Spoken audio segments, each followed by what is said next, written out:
The owls are not what they seem. Welcome to this month's this edition of the Film Marathon podcast. I remain Richard Drumm, joined again by Sarah Cullen. It's Hello, me again. Sarah. Hello. Welcome. So first off, just to flag it, the Galway Film Fleadh starts next week, or whenever you're listening to this, relative to next week, the past potentially. But if it isn't the past and it is at least the present, do check out Film Ireland's website, where we'll have plenty of news and interviews and reviews and all the up to date knowledge you come to us for. That sounded very sarcastic, but I meant it genuinely. The site's good. It's a podcast that's bad. We're bad at this. Everyone else is fine. So do check out that for all your film flan needs. I guess we'll start off with the now customary Netflix roundup, because Netflix does churn out films endlessly, it seems, of mostly not great quality. But occasionally there's a good one that gets really good reviews, and that means they're a hate. We'll get that in a minute, though. Sarah, why not kick us off with some of the ones you saw? All right. Which I'm trying to find on the list I wrote down. Yes, so I suppose I might talk about Rim of the World. Yes, that'd be good. Yeah, this is one that I did not think that it was good, but I don't think anyone else did either, because a lot of people were talking about how they turned it off after the first 15 minutes. So, an impressive feat for a Netflix. Exactly, yeah. No, I think that's McGee, right? McGee made that one, yes, didn't he? Yes, yeah. Of course he did. I think this might be like the bottom of the bottom barrel. Yeah, like it's a bad Netflix, but that's saying something. Worse than Cloverfield Paradox? Oh, actually, I didn't see that, so Well, okay. maybe not. But yeah, I suppose actually this is. Well, no, I was going to say this is kind of, I guess, a vaguely similar idea in that it is the apocalypse has come, but it's not really explained, but also the film doesn't care to explain it. It's pretty much just like, oh, look, aliens have arrived. There's some sort of big, massive war going on, but because we're seeing it from the point of view of 4 kids who are at summer camp, they're pretty much just they're pretty much just tasked with, like, you get this key, go bring this key to the place where you save everyone, which happens to be like a NASA center. Don't worry about like why any of this is happening. So it actually ends up being quite Wizard of Oz. Okay. How long is this movie? It's only like 90 minutes. Like it's it's like mercifully short, I guess. There is 4 kids. One of them's like cowardly. One of them can't read. It's sort of amazing that they're basically each. Is this intentional or just like pure fluke? I think it's very intentional. Oh, well, I think so. Yeah. I mean, there's so much cribbing of other franchises and properties going on. Like, and actually, I think unlike previous attempts at sort of 80s nostalgia, I don't think this has worked at all. Which is, that's good. People have like an outer limit to it. It was interesting. I mean, just seeing responses from other people as well as myself. I mean, just writing terrible. Actually, really, McGee, it's fair. But actually, also, are also very bad editing. It was interesting. I mean, there was no sense of pacing whatsoever. So everything is just happening without like a pause. Like even actually the actors talking, it's nearly like they don't get a breath between. Do you think maybe it was a much longer film and they realised it was pure shite and just make it 90 minutes? They might have done that because there's actually some I suppose there's even other lazy parts where it's like someone's like running to a window to climb through it, but then you don't see them climb through it. Then they're just through the other side. Oh, so I don't. efficient. It's very efficient. Yeah, like maybe there's something going on there. It's kind of impressive in its own right, maybe. Cool. But it's extremely poor. It's also got a lot of criticism for its racism, which is always that I have good. heard. It's authentic 80s, you guys. There have to be some racism. Yeah, that's it. I think sort of the pinnacle of it is there's one the token black kid is he's from the hood, so he's talking up his game and talking about how many girls he slept with when he's 13 or whatever. God. And the big twist reveal is that his dad is going to jail. Wow, that's sensitive. Yeah, so they really know how to flip the script here. It's like, I genuinely don't think anyone's going to bother watching it, so just continue not watching it. Cool, good. That's all I can say. From one slightly dodgy message to another, I just have on my notes. The last note I have in this film is that it's weirdly pro-life, but I'm trying to recall how it is that. So I'll ramble on and see if we get there. So I Am Mother, which is another Netflix original. Sorry, I just heard the most unsettling rustling behind me. I don't know what it was. It's probably fine. If we die horribly, let this be the final record. Yes, the spider people. So I Am Mother. It's a robot wakes up after some kind of unnamed apocalypse happens and begins birthing a child via like frozen embryos, and you're shown that there's like millions and millions of embryos, or is it 63,000 is the number they give? I don't know. Lots of embryos to repopulate the earth with. So she raises this one girl on her own to like teenage level, and then we kind of start the story properly there. I kind of don't want to give a lot of it away because it's sort of one large mystery, but also it isn't that hard to figure out, but it's still, it's quite nicely paced. And even though ostensibly nothing really happens for most of it, it's never boring, if that makes sense. Like it's quite engaging. It's only 4 actors. So it's Hilary Swank, I think Rose Byrne voices the robot, and then it's some new actress as the teenager, and then there's someone doing the mocap of the robot. And they're very impressive. The robot movements are just close enough to human to be sympathetic, but still quite alien, and there's like little kind of head tilts, and the way it runs is very unsettling, and it's good though. Again, Rose Byrne, very soothing, so yin and yang. It looks very good. It has that Netflix thing of, it's always, and I'll get to this again in a minute, it's always like 2 houses and then some location work. The location work is usually the more expensive looking bit, but it's always quite brief, and then it's just, here are the 4 sets we have. So this one kind of gets away with it because it's set in a bunker for most of it, so they can kind of get away with having like 1 set, and then they do a bit of outsidey stuff, and it looks impressive enough given that it had to all be CGI. I'm not sure how much of the robot is CGI and how much is actually practical. It's kind of hard to tell. That's also a good thing. I think the pro-lifeness came in from the fact that the only time we see the word like abort on screen is as a sort of, there's a vaguely eugenics-y thing going on that's tied to the idea of like aborting unwanted, or not unwanted necessarily, but more humans that didn't meet the criteria the robot had in her head at any age. Okay. So I was like, this sounds a bit like a message certain Americans might be putting forward as a real thing that's happening, but isn't actually. But it's sort of minimal compared. I don't think the film was intentionally trying to be some weird like dark money pro-life lobby movie. It's just. Yeah, no, I suppose just thinking about it in a certain way, I think if you, I don't know, if you are trying to make a message around that sort of thing without like a sort of concrete idea behind it, you probably can kind of stray into that area unintentionally. I think it is more of that, because I think the film was just more broadly trying to have a everyone stop making war and solve the climate issue kind of message. Okay, but it's veered into no more babies a little bit also, but that's fine. I do think as Netflix movies go, it's definitely one of the better ones I've seen recently. I think like all Netflix films, it has that sort of midsection where you're like, this is actually pretty okay so far. So it has to turn to shit at the end, and it doesn't entirely turn to shit, but the ending is very it's not, given that it seems to be building up towards like 3 or 4 different mysteries, the actual revelation of what's going on isn't that hard to figure out. It isn't that interesting or original. It's sort of just, it's a perfectly adequate ending, if that makes sense. Like, it's fine. I personally would have liked to see it go a different way. It's fine. If they need to make a sequel, they can. They won't. Why would they? Yeah. It's certainly better than what you just talked about. Funny, actually. Having not seen it. Yeah. Actually, funny talking about, like, messages at the end of movies, which is the one thing I forgot to say about Rim of the World. Please, yeah. So most of the world building is extremely hazy. I suppose one concrete thing you do get is apparently Europe is gone. So don't worry about Europe. It's gone.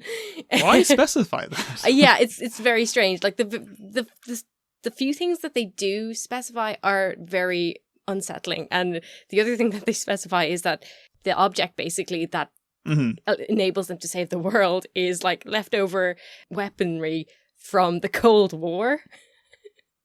Who wrote Did McGee write this and direct or just direct this? Don't know. I mean, I'm not sure who wrote I'll it look now. into this now and see if there's some like strange doomsday prep or something. Yeah, yeah. Europe see, being gone seems like a very particular, weirdly right-wing thing to say. Yeah, and I suppose as well, I suppose it's sort of the one thing that does justify the 80s nostalgia is just like, Cold War weaponry. Sure. God bless America.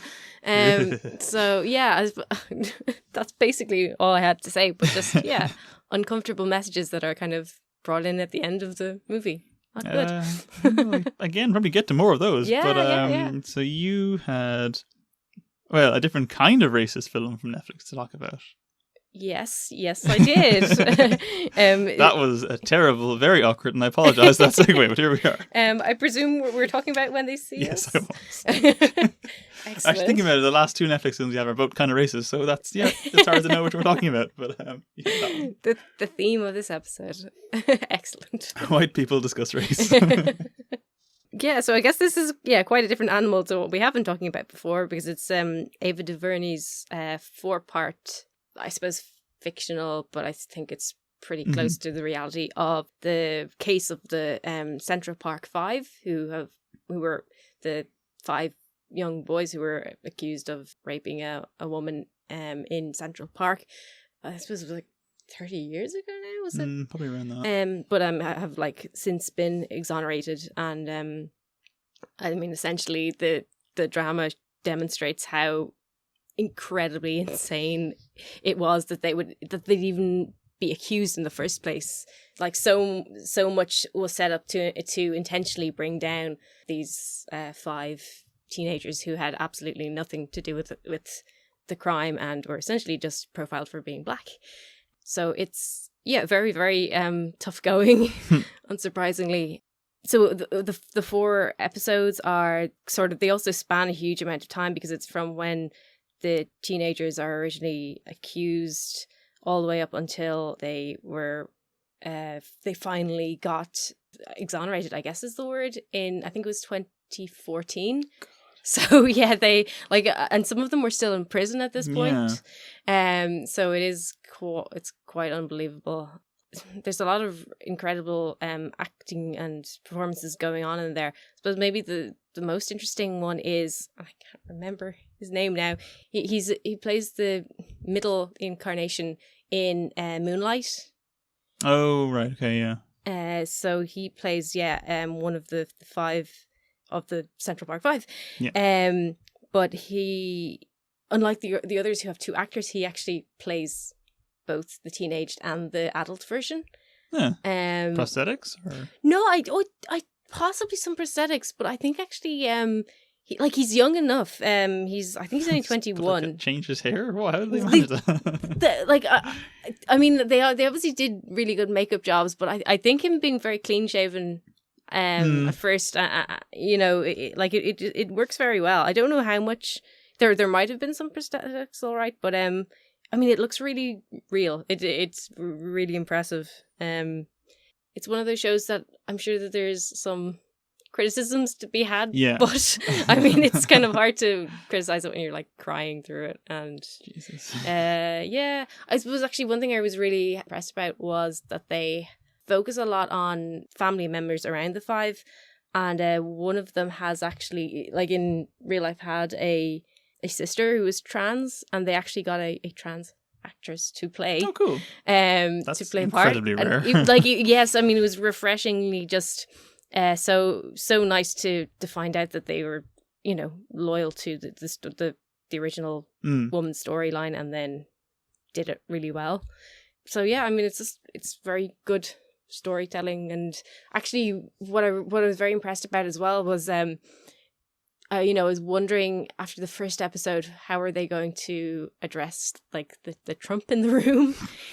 Because Donald Trump was very vocal during the trial, and said the most unbelievable, obviously you can believe he's saying at this point in the future, yes. You can. But I was saying the death penalty should be brought back, saying that of course he did. Yeah, saying if he was if he was basically born again, he would want to be born as a young black man because they have like so much opportunities that the rest of the world don't have. God. Yeah, and so I was, as I say, wondering what they were going to do, and what they did was just have him on television in the background, just like saying, you know, like it was just the clips of him from the time, which, you know, you can't. I guess it's the most foolproof way of just showing what he did. I'm sure it's still being called a stitch-up job of him, making him look bad. Well, he said those things. So, So anyway, it's really, really good. That's all I can say. Yeah, rare for Netflix. Yes. Although I suppose it's more TV show than film, isn't it? So true. They're usually better with those. Yeah, and I don't know, Ava DuVernay seems to like pretty much always be on the ball. So that's also true. But now DC have her, so we'll see what happens with that.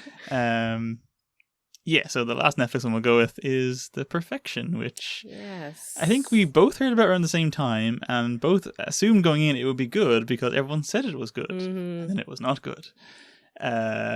What was your like tap out point where you went, no, this is pure shite? Like, what point roughly do you recall you were going, no, I think I'll stop now? Like, you said watch it, but like, your brain decided you hated it. Will we spoil things? Oh, absolutely, spoil this okay, one. I suppose quick plot synopsis. It's your woman from Get Out. I can't remember her name. It's Alison Williams. Sounds right. Yeah. and she's a protege violin player who had to quit violin playing when she was younger because her mother got sick, and then her mother is now dead, so she goes back to her old mentor who has a new young protege, and then they have a little kind of road trip around Korea where the new protege seems to just go nuts and cut off her own arm, and then we get the first of several rewind flashbacks showing what actually happened. Turns out that I didn't actually Google her name in all that time while doing it. I think you're right with the name, though. Yes. Let's just make sure. 100%. Alison Williams, correct.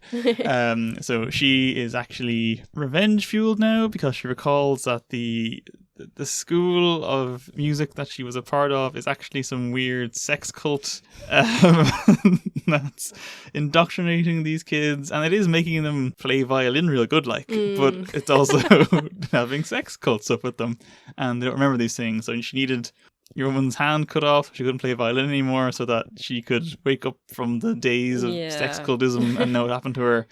And then it's 4 or 5 plots after that, but they burn down the place together essentially. And it's bad. I think it had me for the first, I want to say, hour. It's about a 90-minute movie. I think the first half an hour is genuinely great because you don't know what's happening. And it's just very engaging and it's just very intense.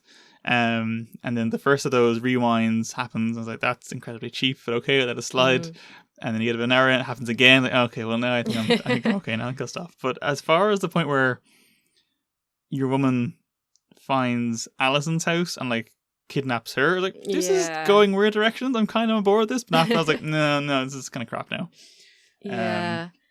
I think for me, I think I was getting deeply, like, not to say I wasn't still finding it interesting, but I was getting deeply uncomfortable when basically they had like the black character about to shit herself on a bus, which happens when Alison Williams is, she basically poisons her new girlfriend or friend, to like in order to, it's basically she wants her to believe that she's going insane or that she's seeing like bugs, and she gives her like as her mother's pain medication or whatever, and it has like hallucinatory properties if taken in vast quantities. So she's kind of using parasuggestion to tell her what she's seeing, and then she's seeing like bugs in her hands and like bugs in her vomit, and I hadn't thought about the shitting point. No, you're not wrong. I mean, I like, I don't know if the movie could have still saved itself, but I think at that point I was like,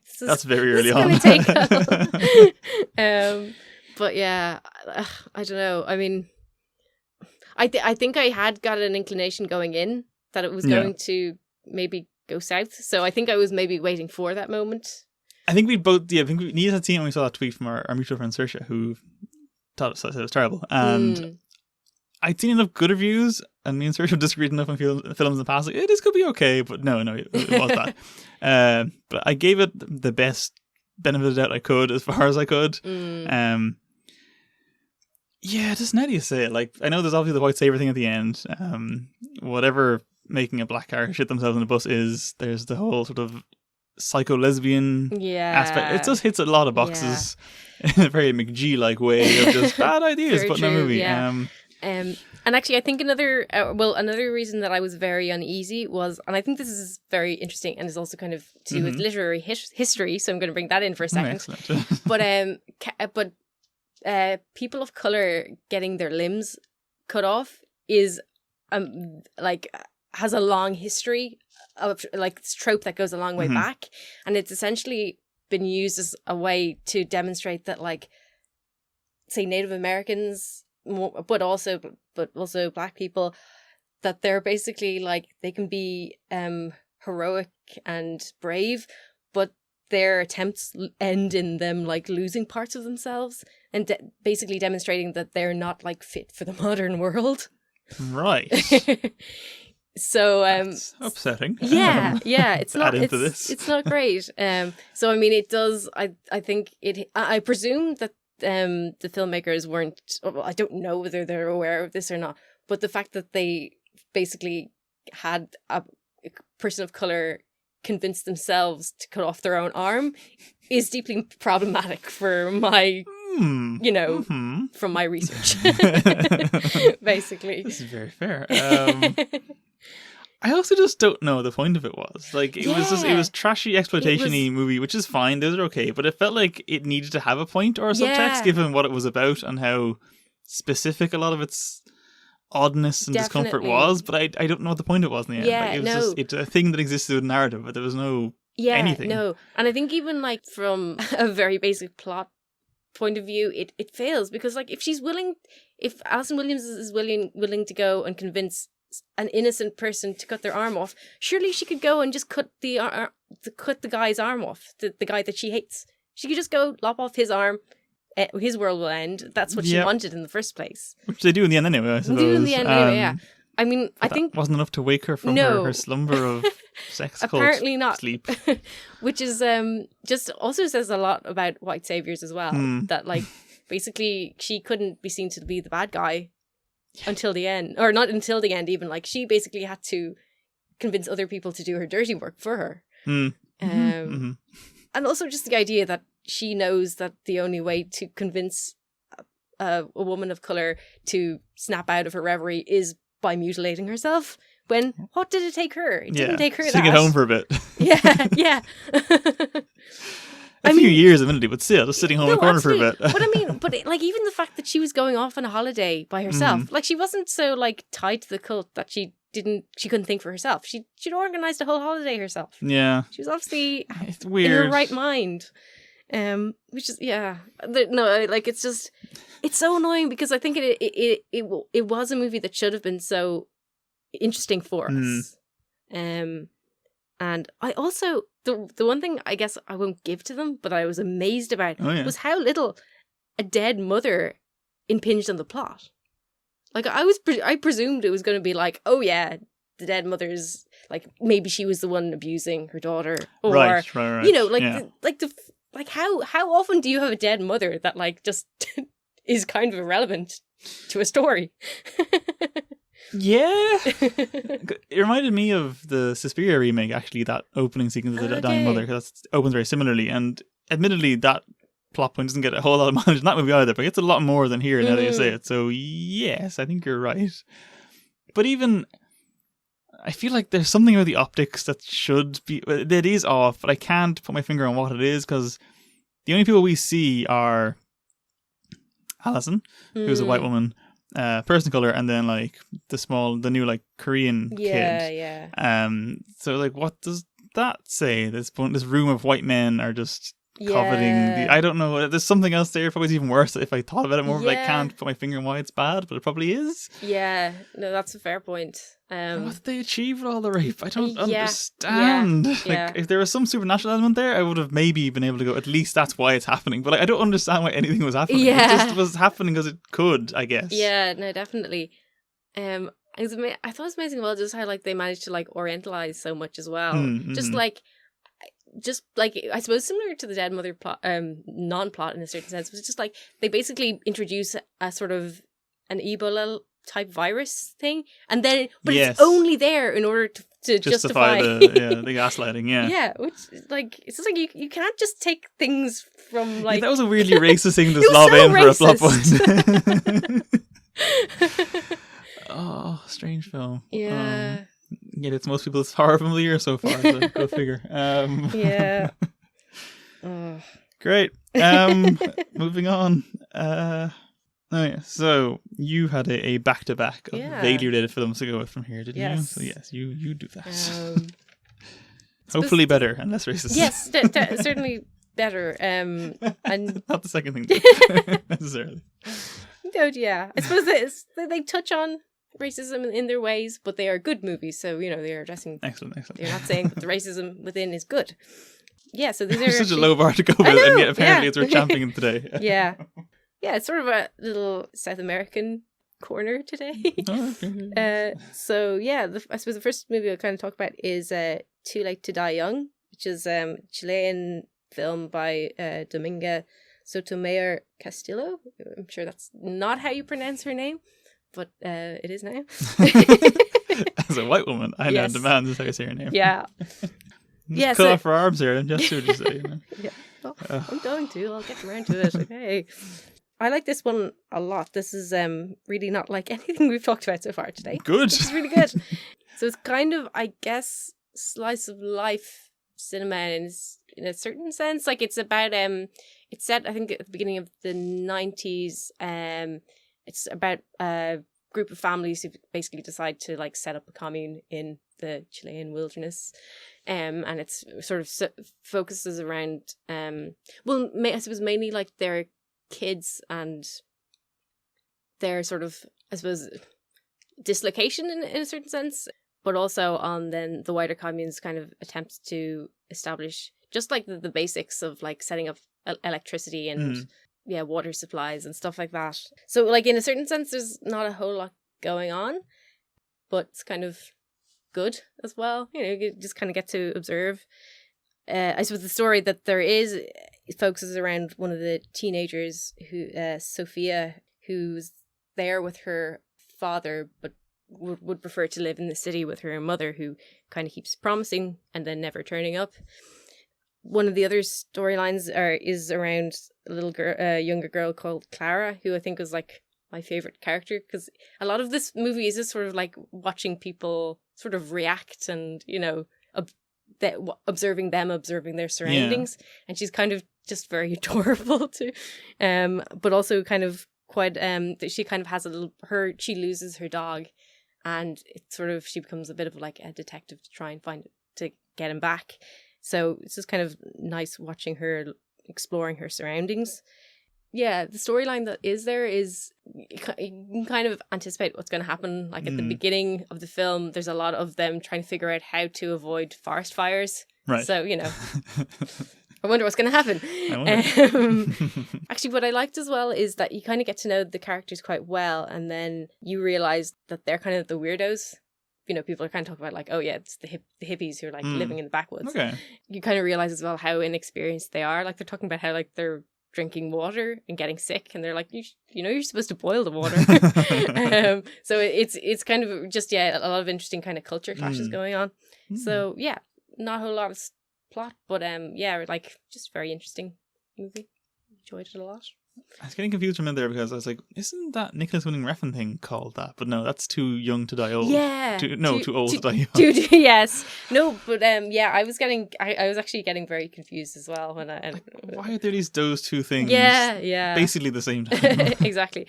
I don't think they're very much alike, so I suppose. No, not at all. But just it's one word difference, and it's a very specific like title. No, very true.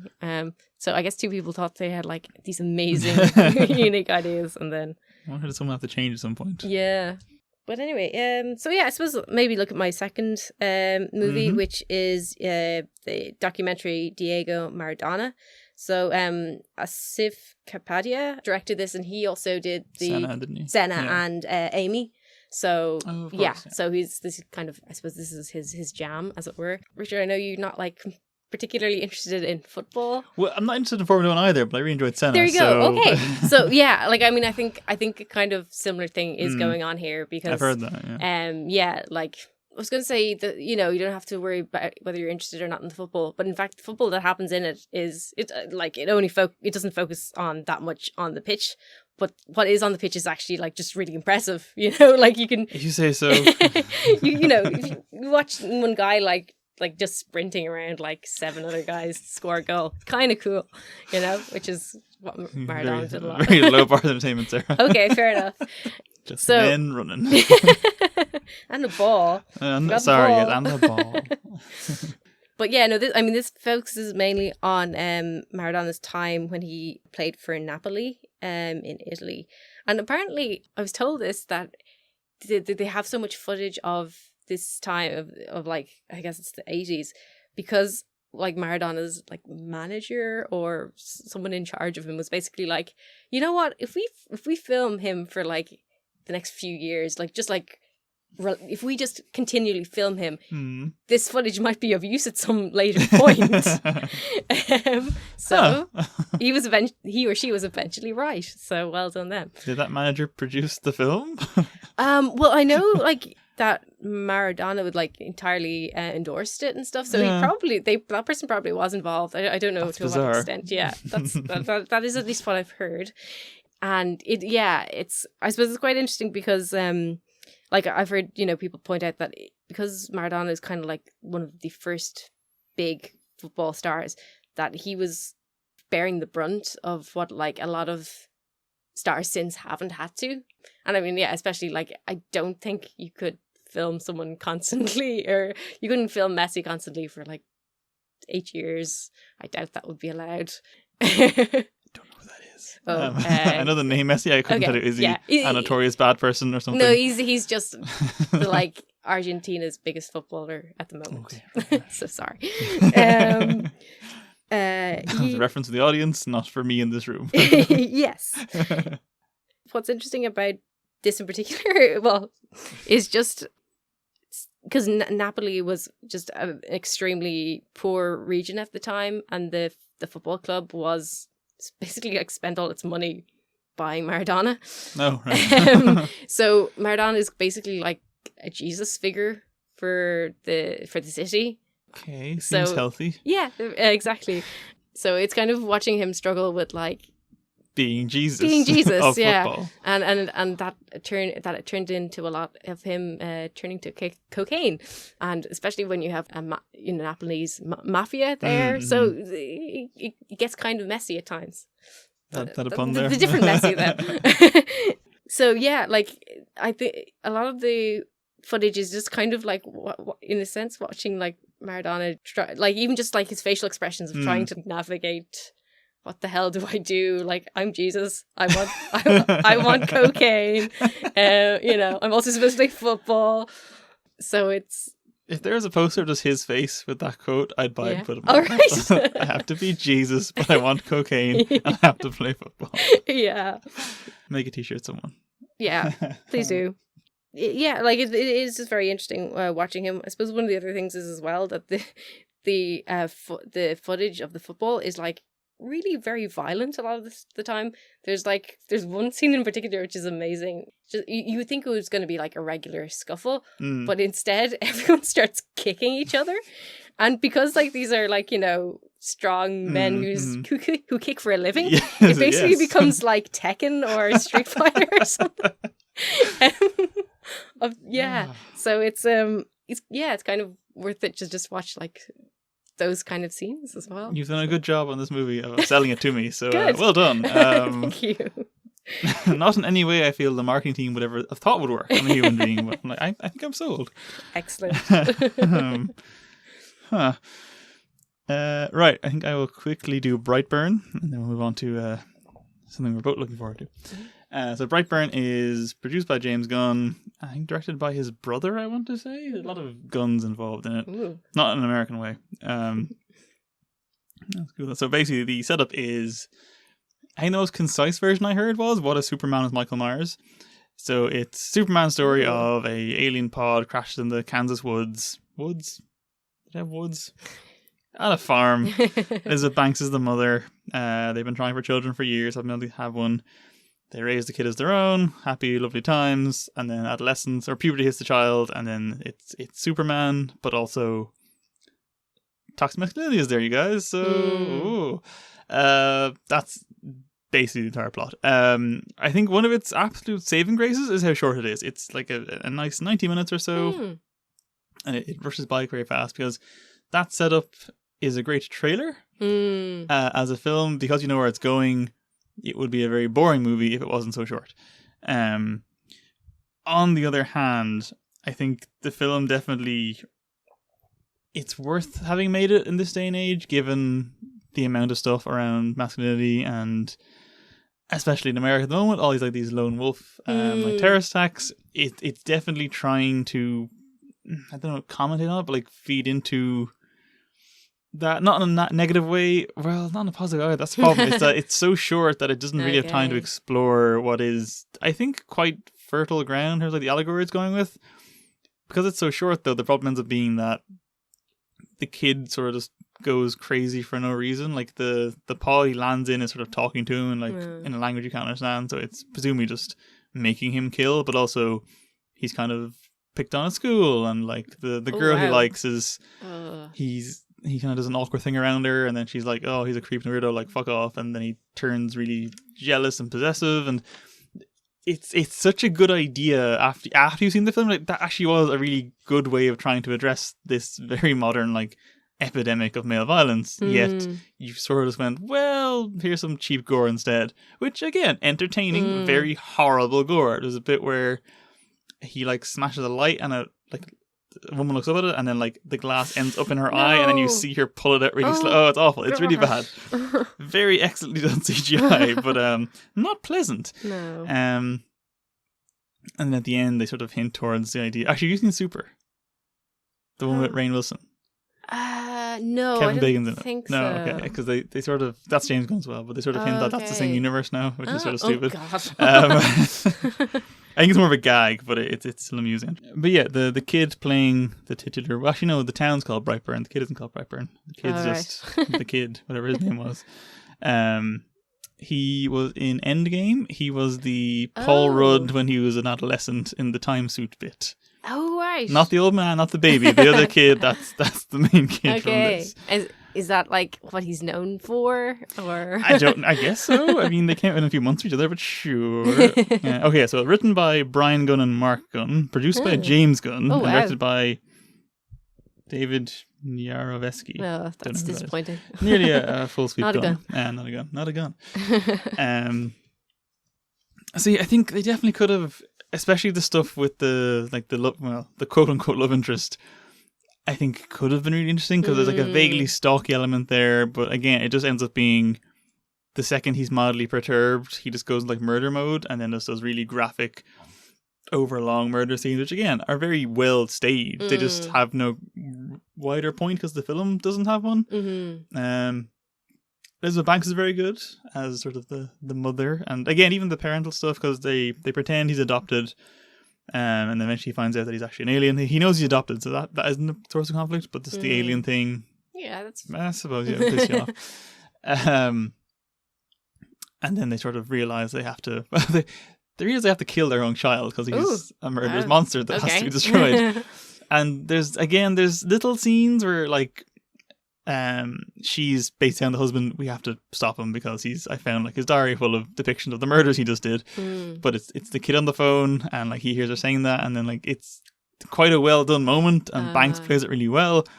But like, this deserves a better movie than we got. Again, the movie isn't bad, it's just it's incredibly fine, and that's the most annoying thing about it, because all the action is quite well done and all the performances are good, and the subtext is just waiting to be explored, and yet it's just, here's a 90-minute gore fest that isn't scary, is mildly thrilling, and then is over. And is the first film of many to come that'll use Billie Eilish as bad guy in either its marketing or its credits or its movie. But yes, it's fine. It's okay. The mask is quite good. I like the mask. Yeah, it's very creepy. Okay. So yes, from one superhero disappointment to another. Yeah.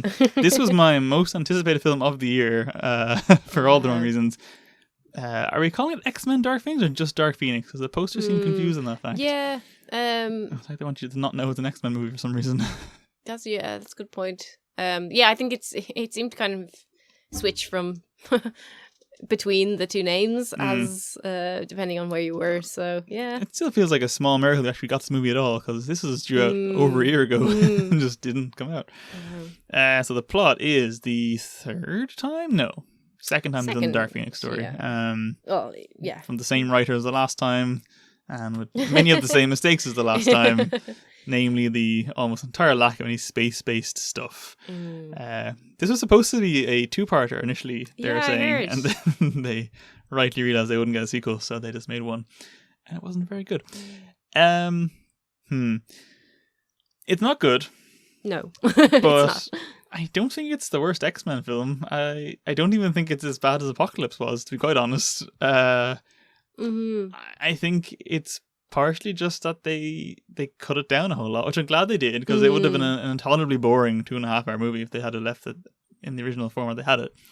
But as it is, it's just they knew this was the last one, so let's just focus on the First Class plot or characters and sort of not bother focusing on the people we introduced in the last movie who were supposed to carry the franchise forward. Yeah, including what should have been the main characters.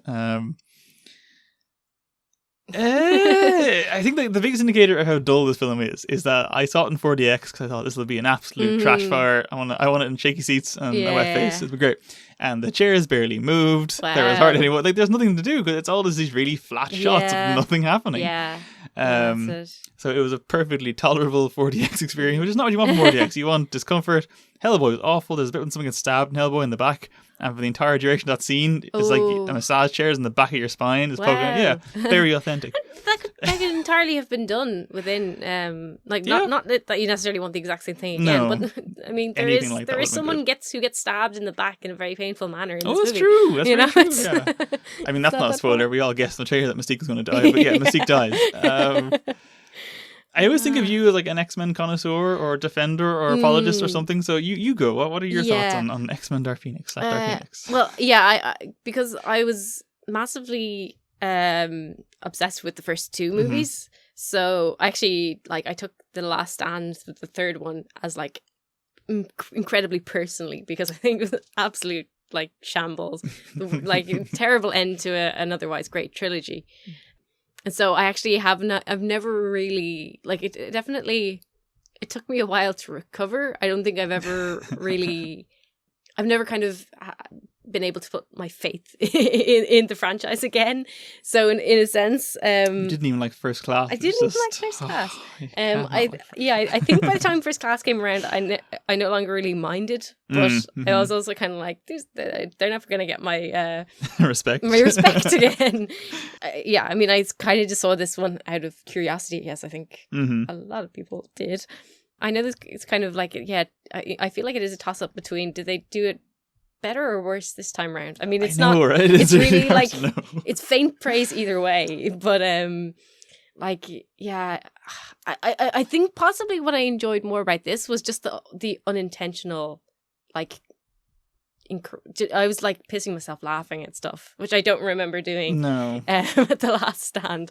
I think my favorite scene. Oh yes. Was let's start this whole trend off. Let's go. What's your favorite bit? Was Michael Fassbender just straining? Oh my god, the funniest. That was great. I forgot about that. I was going to say my favorite bit is when it's an extended action scene about crossing a road which goes apocalyptically wrong. Oh my god, that was amazing. And I love that they had they basically were with Beast. They had what did I say? It was an English werewolf in New York. Oh, very good, very good, very good. We're all clever. No, just because that's from the reshoots. I think I think they're onward as the reshoots. Because the original ending was they're at third act was all space, so I think to get to the train would have to have been that New York bit. So I guess that's probably reshoots as well. Yeah. But it's comical. You'd think, okay, fair enough, you have one guy in a wheelchair, it's gonna hardly him across the road in a busy New York street, but he's not even the one that's most perturbed. It's everyone else who's just pulling up subway cars and crashing buses, and it's all like, don't let them see us being violent or else they'll hate us again. And then they cause this massive roadblock with dozens of casualties. And it's one like small road they just can't cross. Yeah. It's incredible. Yeah. I think I genuinely enjoyed the train bit at the end as like a fun action scene, and I genuinely enjoyed the opening space bit. Other than that, it's all so flat and lifeless, which is doubly bad because the cast are all trying way harder than they need to. Like the script isn't great, and the direction is incredibly flat because he's not a director. That's his first time directing a movie. And people like Chastain and Sophie Turner are really trying and like having actual human emotions in scenes. Like, just guys, we appreciate it, but it's so wasted here. Absolutely. Sophie Turner especially, who I really quite like. She's doing a pretty decent job with the absolute direction she's been given. That's it, yeah. I've always had, or kind of like, remember what kind of rewatching the animated X-Men series there with my brother a few years ago, and we were kind of pointing out how often in that, like, when people are having a verbal argument, it turns into a physical fight. Like, it's, you know, it's kind of like to an absurd degree, but like they are actually, but that's actually has now translated to Dark Phoenix. Like, it's basically people just being like, well, I don't agree with you there, well then I'm gonna fight you. Like they kind of can't get beyond this. I don't know, that's very true. Point in his favor, the score by, for some reason, Hans Zimmer is very good. It's much better than the film itself is, and I don't know how they convinced him to do it, why he thought the script sounded good enough to do it. And it's tonally incongruent with every other X-Men film because of that score, because it sounds nothing like the rest of them. Fair point, yeah. Even to the point of not having the usual opening title sequence where they do that theme they kind of have for the X-Men movies, and they have the weird visuals of going to the doors and DNA and stuff. No, just like flat black backgrounds with white lettering, because it's a very serious film, you know. Yeah, that's a good point. Why do Storm's powers work in space? I don't That's know. not gonna Yeah, but also why? Like, she's like making them ice. I mean, like, first of all, just like don't go there. But also, that's Iceman's power. Like, leave Iceman in power. Well, he's not here yet. Yeah, he's not here. So we need someone to do it. Everyone else is here, but no one's aged in 20 years. But. I love as well, actually, that I was going to ask you a slightly larger question, but I like the fact as well that, like, they've now decimated the female the female side of the X-Men. Yep. Or as they should be called, X-Women, as we got in that amazing line. I'm convinced that line is purely there because they knew they could put it in the marketing and they could just get a load of retweets by angry people. They don't care about the negativity, it's just engagement. That's all they want. Yeah, that's a fair point. But, so yeah, I suppose this leads to my larger question, which is, I also heard that they had to do reshoots, or at least they had to re-edit things because they were worried that it was going to be too much like Captain Marvel. Yes, I heard that. That makes sense to me, because if it had been a third act in space, it would have just been one woman flying around space blowing stuff up, which is the end of Captain Marvel. And I don't necessarily love that ending of Captain Marvel. Like, it's fine. It's mercifully brief. But them doing this, or them doing that rather, I wouldn't trust them. Like, they can handle the weird train action scene where everyone goes into murder mode. Like, I love when Nightcrawler just suddenly has a connection with this guard that's abusing him, but, well, my son used to like me. Well, now I have your respect and love, sir. I will murderously avenge you in a minute. Why? Yeah. That was quite amazing. But yeah, no, the Captain Marvel comparison is amusing, especially given that because that train bit is reshoots, the whole MCU wrist or armbands and this all seems very weirdly on the nose, and like, what, you're pretending you're better than them when they've made several better films than you ever will. Yeah.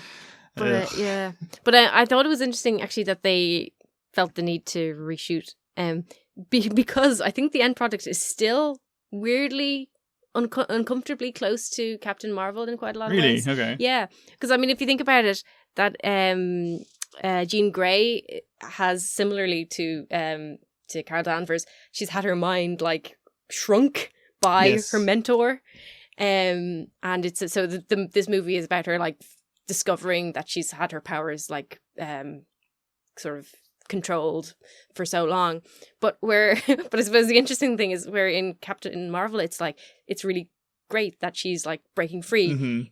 In Dark Phoenix it's holy shit, she's breaking free. what do we do now? With all the strain real hard and then get angry. Yes.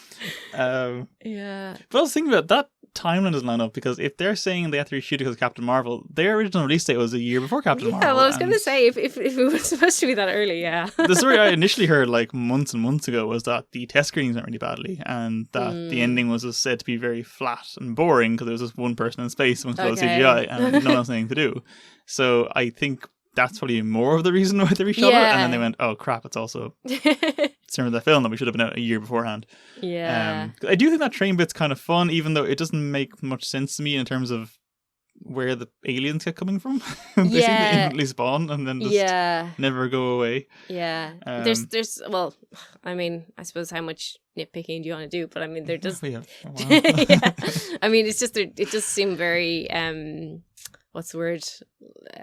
There doesn't really seem to be any logic to like when they like what hurts them, what doesn't, what they can they respawn from, what can't they? I mean, you know, I care, not really, no, but really, but the film doesn't seem to either. And again, poor Jessica Chastain, who I think originally had more of a role before the reshoots, because I think they were meant to be the Skrulls, and then they had to reshoot that as well because Captain Marvel was that one too. I think she was meant to be Lilandra at one point, who, if you know X-Men, is actually a decent character. I thought she was supposed to be Emma Frost, and I was really thrilled to hear that. That was okay. Never on the that would have been cool. That would have been I think she'd be a great actress for the role. Better than the last one. Yeah, Mary Jones is terrible. Because she has nothing to do in that movie. No, but the press tour has been fun. Her and Sophie Turner are good mates and just hanging out. It's crap. But again, the thing is, it's not even bad enough to be bad. It's just it's just very middling. And that's it. Yeah, and it was just, I don't know. I felt really sorry for Quicksilver, because I'm not that was so funny. Like, not necessarily saying he was like one of my favorite characters before or anything, but it was just like, holy shit, you have no idea what to do with him, and also like, he broke his leg. He's out of the movie. Yeah. And just on top of that, just like every line they had him deliver was like, oh, you thought that was going to be funny, did you? And again, no disrespect to the actor. It was just such a bad script. Like, yeah. And even like the Scott and Jean stuff, like, they're in love, you guys. Here's the scene of them being in love. This is deeply uncomfortable to watch. Great, can't wait for more of this. At the end, when she's going supernova and he stands too close to her and his hand starts melting, he's like, Jean, look at my hand, it's melting. And they're like, step away, guy. Why are you standing here just pointing at it? Step away from the vortex of death. And then I actually did laugh at the last shot when it's her voiceover being all heroic and whatever, and then you just see what looks like her just crushing dirt in a ball of fire in the background. Well, they don't really like. Yeah, they don't really like suspense or anything in these. No. And like the very, very last shot is just clearly wasn't meant to be the actual end of the movie, but because it's the end of the franchise, I have to have the last shot of the two of them playing chess again together. Oh God! Him basically admitting Magneto was right and going off to live with Magneto on his little ramshackle island. I was like, that's not who this would ever have gone. Yeah. Unless you have to finish this franchise immediately. That's it, yeah. Actually, I suppose that's the one thing I did kind of like. I did like that Magneto like just had his island. It was just like, I don't care what the rest of the world is doing. You know, it's nice for a while. You've read some comics, haven't you? Like, you know, like Genosha is like this big super Wakanda style city where it's just like a literal pile of trash that they're all living. Yeah, that's true. But you know, seemed like a nice place. That one guy's power was just dreadlocks. Yeah, that's it. Yeah, that's not racist. Who knows what's racist anymore? I can't tell. Okay. Well, that was Dark Phoenix. I might quickly just try and do High Life and Godzilla, and then we get to the other big movie. So High Life is the new Claire Denis movie. Her first movie in English, I believe. How to even describe this? It's a prison colony ship sent off. Apparently, there's lots of these things to send off into space for nebulous reasons. They're all encouraged to have sex to like birth more people, so the mission can keep going longer. But it's all prisoners except for the head scientist, who is Juliette Binoche, and she's sort of a dodgy scientist and like performing experimentation on people. It's sort of just a very, very French exploration of like mortality and connections and all this kind of stuff. And it's just a weird, kind of upsetting art house film. They do a sort of male rape scene, but they preface it beforehand, and it feels very intentional with a very violent female rape scene. Oh. As if to go, whoa, you thought that was bad. Look at this. I was like, you could have done one or the other. Didn't you follow them in like the same 10-minute span? It's very obsessed with sex. Do you remember Burn After Reading? The sex chair? Oh, it's like a space version of that. Very early scene of Juliette Binoche just going to town that thing. I'm certainly very prudish about this. It's not in any way like the most extreme thing I've ever seen. It's just odd given that it's like Juliette Binoche and Nora Pattinson and all these people. And I do think it's worth watching. I don't know exactly. And like they had to try and market. I'm not sure how they did. I'm not sure who it's really for. I feel like I need to see it again and also read some analysis of it to really get what it was about. It's also a bit confusing timeline-wise what's happening, because it jumps back in the past a bit, and then also without telling you kind of jumps to the future a bit. And I was like, oh, did a new person? Oh no, the baby is just now grown up. Okay, fine. And then. Yeah, I'm trying to think of other films to compare it to, because I have heard, I think someone said like it's like the R-rated version of Silent Runnings, but I haven't seen Silent Runnings. But yeah, it's just that very is in space, big and lonely and scary, and also sex scientists are bad. Yes. I would actually like you to see this just as kind of sounding board, like, what did you think of? But I don't know. No, and actually, I think I said to you that I tried to get to see it, but it was only on very briefly. Yeah, it didn't last very long. Sad. Actually, the performances are all great, and I do think it has in a sort of a I Am Mother, which actually isn't the bad comparison point. It's also very, very slow, and like nothing ostensibly happens in it, but it's never dull. It's kind of hypnotic and has like a nice kind of moody score which sort of carries it, and it's just apart from the punctuations of just deeply upsetting sexual violence, it's quite a hypnotic, relaxing watch. As they just explore space and like grow their little garden. It's a meditative film that's also just very sexually aggressive. But I would recommend it. I think it's good. And of course now we know Pattinson is Batman, so everyone should go with the weird French movie he made before making Batman. Well, I was going to ask you, do you have any thoughts on him as Batman? I think he'll be great. I think he's a fantastic actor. I never watched Twilight, and I've seen him in lots of since then. Like I still think The Rover, he was robbed of an Oscar nomination for that movie. He's amazing in The Rover. And he was a good time. Is that the one from last year? Yeah. Great. This is really good. No, I think he'd be phenomenal. And like he has a good, solid, square jaw. He'll look good in the mask. It'll be fine. Everyone's like, oh, the Twilight guy. Yeah, watch other films he's been in. Yeah, I think you haven't even watched Twilight, Gareth. Yes. What are you talking about? I think the weird thing as well is like that so many of the actors from that kind of stuff have gone on to be amazing. Like, you know, like, I mean, everyone likes Kristen Stewart now, right? Well, men don't, but... Oh, okay. Well, sorry, I forgot. I think she's phenomenal. Yeah, but I don't know, just... Wave Tries Angels. Yes. There you go. But so, yeah, it seems like they were in this one, like, teen blockbuster as their first role. Seems a very... it did well. Exactly, yeah. Amongst teen girls. Yeah, and it just seems like a really silly reason to, like, you know... sort of think that someone can't be really good in other stuff. Yeah, it's the same like Harry Potter, but Harry Potter had more of a cross-generational, cross-gender divides appeal, so no one thinks about it the same way. But the same thing of like, those aren't amazing films. Most of the actors aren't great in them, but like Emma Watson, Dan Radcliffe, they've been great since then. I think Rupert Grint seems to have stopped acting, which is whatever. Didn't like him that much anyway. But yeah, like I think Radcliffe's probably good in comparison. Radcliffe is very wooden in those Harry Potter films, but he's quite good in everything else. And Pattinson has been very open about how much he hated Twilight while making it. So, of course he's better when he's actually trying. I don't know. People are weird. It doesn't make $1 billion. Who cares? Yeah. And if it doesn't, they'll reboot it again 3 years' time. Poor Ben Affleck. Okay, quickly, Godzilla. So Godzilla King of the Monsters, or as it's known in Europe, Godzilla 2 King of the Monsters, is the sequel to Godzilla and Kong Skull Island, kind of. That'll be more relevant next year when Godzilla vs. King Kong comes out. I, upon watching it, thoroughly enjoyed this, and then afterwards read some things and maybe go, you're right, that is sort of massively dodgy in some respects. So there's no point going with the plot. You know what the plot is. There's lots of big monsters. Godzilla fights them. It's grand. The dodgy things, though, are that, so the way Godzilla wins the final fight is that he basically ingests a nuclear bomb and then becomes a super nuclear Godzilla. And yeah, so they basically win by having a nuke on their side, which they just willingly launch. But isn't Godzilla meant to represent the danger of nuclear power? Wasn't that his initial conception? As a representation of American nuclear power and the danger and the horror of it all. Whereas now he's like, yeah, fuck yeah, American nuclear power wins the day. Yeah, maybe double nuclear power, like they cancel each other out. He's just on fire, basically, is what's going on him. He's like literally glowing red. And then also the one prominent Japanese character in Count Navi dies by nuclear explosion, and he's the only person who does. He single-handedly dies by nuclear explosion. Wow. Which, having now watched original Godzilla, I see is actually a reference to the ending of that movie, but even still, that's a Japanese movie, so it's more allowed. This is full of Americans, and then one Japanese guy who dies in nuclear explosion.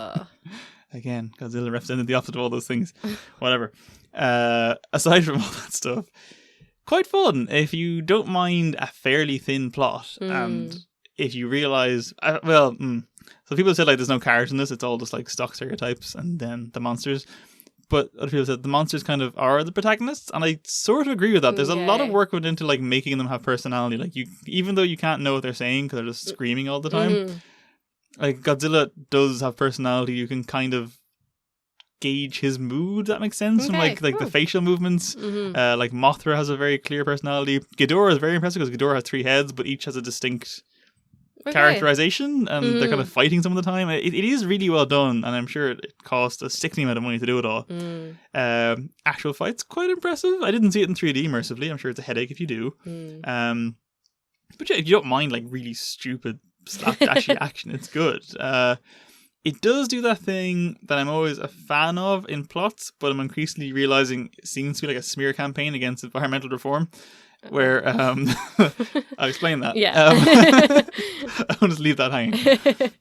So kind of the way like in the first Avengers movie, where the main MacGuffin is Tony's clean energy thing, but that's used to power the invasion portal. Or Dark Knight Rises, where there's the clean energy thing, but that's actually a nuclear bomb now. And here it's Vera Farmiga. You think she's the good guy at the start. Again, spoilers.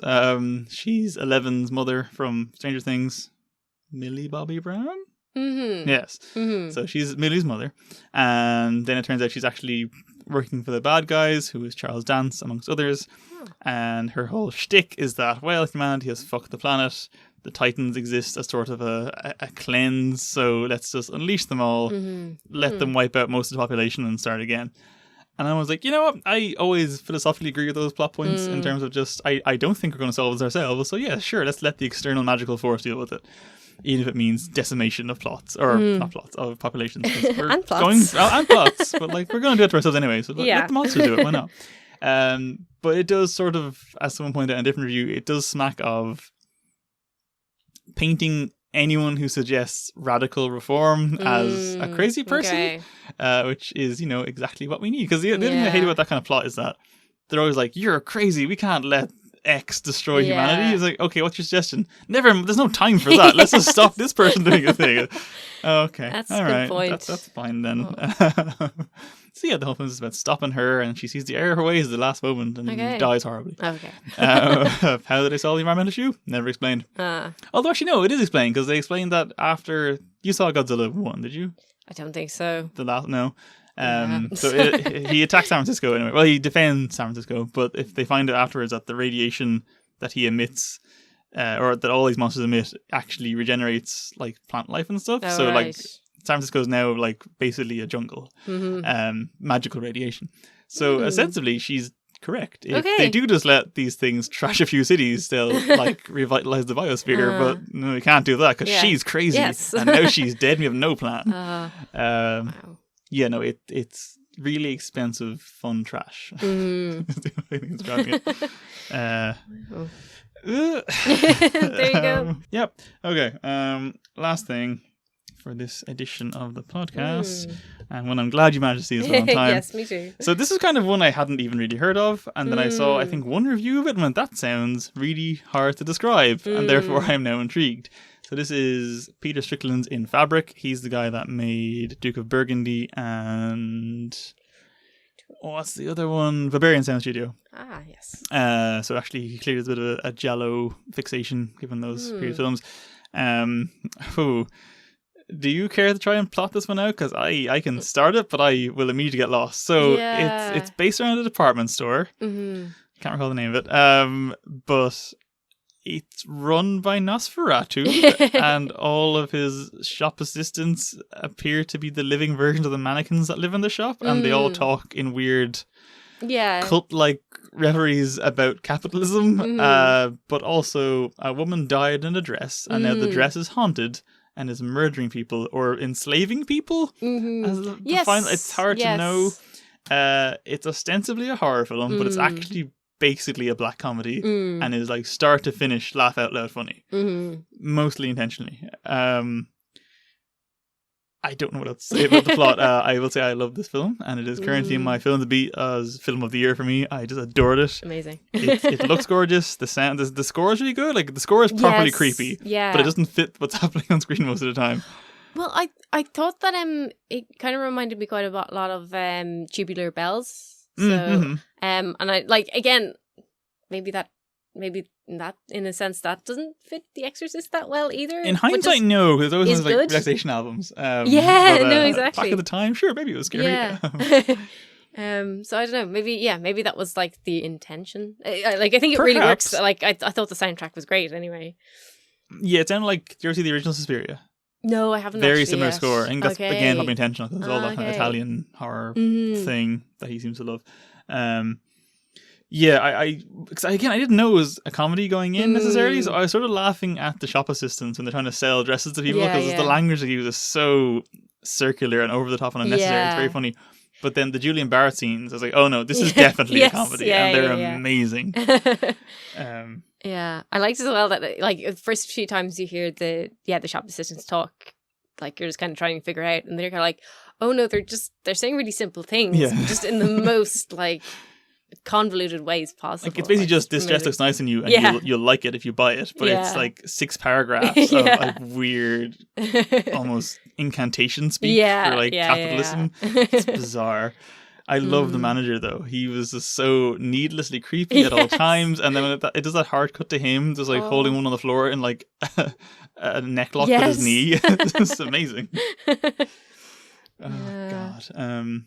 I've seen people complain about the fact that it swaps protagonists halfway through. That didn't bug me too much, purely because weirdly the second character does tie back because of the washing machine stuff as they mentioned earlier on, and also they carry over like the Julian Barrett stuff. So that's, and also the shop character. So it's sort of an ensemble cast anyway, so it doesn't really lose too much. But I agree, it's a weird structural shift to go with. Yeah, I think there's two details that kind of lost me a little bit. Like, I'm not saying in any big way, but the first one was the fact that the first protagonist, that she's doing the laundry and she looks at the dress and the details are like just incomprehensible for how do you wash it, so she just throws it in anyway. And I was like, no, I don't think a mom who like who's like actually looking after her family and obviously quite meticulous about stuff, I don't think she'd do that. And then the second one was I suppose the sort of the setup for the second protagonist getting the dress is that he's at his own stag do, and he like gets beer on his shirt, so his best man is like, you gotta wear this dress, and that's sort of like that wouldn't happen. It's even sort of laddish enough because also it's set in the 80s, I think, is it, or like the early 90s? Yeah, it's a good question. Sort of I suppose about when it's set. Yeah. 70s maybe even. I feel like that's the kind of you'd see on Annie Senders, for example, because they were all very Grant Mitchell looking hard men of London town. So I could see the dress thing happening. That one I think I'll let slide. Yeah, I mean it's probably fair enough. I mean it's definitely a bit of artistic license. I think I was just kind of like, if I were him, I'd probably just go, I have a wet shirt, I'll be okay. But then again, I know it's a cursed dress, so I'm in a position of privilege here. You also don't live in a world of the weird Halloween 3 store where it's just run by cultists. Exactly. Or are they? I don't know. What was the point of that scene where they're like washing the doll, but it has like anatomically correct vagina? Yeah, I don't know, but that was actually probably the one moment where I was like, that wasn't comfortable. That was really yeah. But I assume the implication is that they are the mannequins, right? Because at the end, when the fire's happening, she like yeah. saves one of them and looks really distraught about it. And I don't know. I did love the end as well, where like just that riot breaks out so easily. Yes, it's yeah. chaos. Yeah. God, yeah, I don't know. I have no idea what it's about. Like, I don't know if it had a message, what it was, apart from like capitalism is scary when it's a bit full on, isn't it? It's Yeah. like, okay. Yeah. Did you need this movie to say that message? But sure. Have you watched them actually? Look Around You. No. This is, I think it's Peter Serafinowicz. Good. It's I think there's 2 seasons of them, and it's quite different because the first one is like sort of like the sort of video, like education videos that you'd watch at primary school. So there's ones on like maths or I don't know, cooking or this kind of stuff, and it's basically just like it starts off sort of normal and gets weirder as it goes along, and then I think I've seen clips of those. Okay, Yeah. and the second season is sort of more elaborate because it's kind of like it's a studio with like they have quite a lot of people. Olivia Colman's one of the presenters in it and stuff. But it's sort of, I think it just reminded me of In Fabric, because it's the same sort of thing of like, when is this set? Because they have like I don't know, like one of the shorts or like one of the videos is about how like all the kids in like London or something are all obsessed about casseroles, and it goes to them, goes to like kids kind of like dressed up in like punk gear, just like just getting really excited about casseroles and stuff. But it's just like, but is this set in the punk era? Is this set now? And like also why casseroles? What happened there? So I don't know. I think as well, it's also just a slightly weird grainy quality of stuff. That just I don't know. It's all very disturbing and hilarious. It's funny you're saying Serafinowicz and Barrett's in there, because I was thinking actually it reminded me of Toast of London in some ways. Okay. Especially, do you remember the Bruce Forsyth episode, which is like an absolute nightmare start? Like, it's funny, but it's a nightmare start to finish. Like that kind of tone of this is really funny, but also I'm disturbed by lots of the visuals. So I don't know, Toast of London this came time I'm watching it. Like it does definitely have that Mighty Boosh era, which again fits sort of this weird, dark British comedy vibe to it, even though again it's really being like the trailer just looks like a straight horror film. It's really weird. Okay. Also, how long did it take you to cop that the character called Gwen was Gwendolyn Christie? I know she's in the credits, but I didn't know it was her for so long. Like, oh, that's who she's playing. I was like, that's some teenager. Oh no, that's Gwendolyn Christie. Yeah, I can't actually don't know. I think I'm not sure when I realised it. But it wasn't the first scene she was in. Like she'd been in at least 2 scenes where I went, that's who she is. Because it's such a small cast too. Like how did I think this long as thought it was her, but she just seems really different. Yeah, definitely. I liked as well. Like I kind of felt like they were trying to have her as like a Zooey Deschanel type character or something. The haircut is definitely that, which again felt like a modern affectation that doesn't fit whatever 70s, 80s it's meant to be. Definitely. But also, I mean, that I did not realise at first how young her son, who was supposed to be going out with Gwendolyn, is. I don't think you're meant to until you see the school uniform. Okay. Because then there's a whole lines about, doesn't he find the book about seducing older women? Yeah. She said, I don't know what's going on there. Yeah, there's something about him doing A-levels as well. Which is the Leaving Cert, right? That's not the Junior Cert, is it? I think it's the Leaving Cert. Yeah, that's assume it is. So he could be 18. He's probably on for it. Oh, yeah, that was weird. The one sex scene we saw was progressive in its own way. That's it. But then again, he did make Duke of Burgundy, which is all just like lesbian progressive sex stuff. So that's he knows his stuff. Yeah. His weird stuff. So what were you saying? I interrupted you. No, I think I was just going to say, I suppose that's another part that I don't know how it fits in, but I don't know what it's trying to say about any of it, really. Because even like near the end, that really brief explanation for the guy's stocking fetish, it's just thrown in there for no real reason. There's no payoff to it. It's like it's briefly hinted at once or twice, and then it's again reinforced, but to what end? Yeah. And like, why? Yeah, definitely. Like, I'm sure there's someone out there who'll like watch it 10 times and find like a really concrete reading of it as a meditation on fetishes or capitalism or both. But I don't know what it meant. I just loved every second of it. Well, not every second of it, most of it. Yeah, I wonder like the fact that there's the second protagonist that he. So yeah, when he's fixing customers. Well, what's it called? Washing machine. Thank you. That she's sort of trying to get him to have an affair, or at least and just the fact that nothing comes out of that, I wonder, is it like, oh, something does come of it, but it's all metaphorical, you know, like maybe. Yeah, because in the next know. bit with Julian Barr, it seems like it's a known thing that if he starts talking about repairs, it has like an almost orgasmic effect on that's people, and it's just really weird.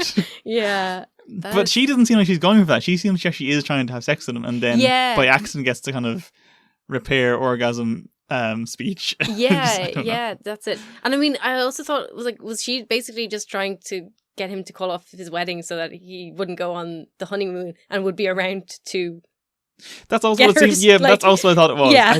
I have no idea. It's like it all seemed like strangely kind of cynical, but also just really like low key and sort of boring when his explanations. Like it was doing like very convoluted, cynical things, but also just towards these really mundane ends. Yeah, I don't know. It's film of the year. Yeah, it's No, it's definitely going to be a puzzler for a while. I think. Well, I'm seeing it again tomorrow, so I'm looking forward. Yeah. Let me know if you have any new. I doubt I will, but I will try. So anything else you want to throw in there? Actually, I don't have much. I was only really going to ask. Because I think we've said it before. Are you looking forward to anything coming out? The new Spider-Man's coming out. Yeah. I like Tom Holland. I like Jake Gyllenhaal. Again, the press tour has been fun. Gyllenhaal has been talking nonsense in every interview he goes into. I love the question of like, which Marvel film do you prefer that you weren't in? And Jake Gyllenhaal. No. Okay, Jake Gyllenhaal is just there, like, obviously has no idea. And then Tom Holland says, I think he says Ragnarok. And Gyllenhaal straight away goes, that was my favourite too. That's what I was going to say. There's one today where I'm not sure what the question was. I think it was something to do with Benedict Cumberbatch, and then he starts saying Benedict Cumberpatch a lot, and then he starts like Cabbage Patch dolls. No, Benedict Cabbage Patch, yeah. But then he goes in this whole spiel about how Cumberbatch got his start because his uncle invented Cabbage Patch Kids, and then like funded. And this is not true, I don't think. But it's this whole weird conspiracy thing of like him coming from like big Cabbage Patch.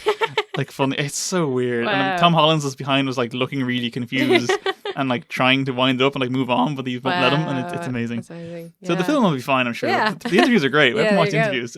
Have you seen Tom Holland protecting a fan? No. Oh, I thought you precious Tom. What did he do now? There's too much Tom Holland content. Yeah, there really is.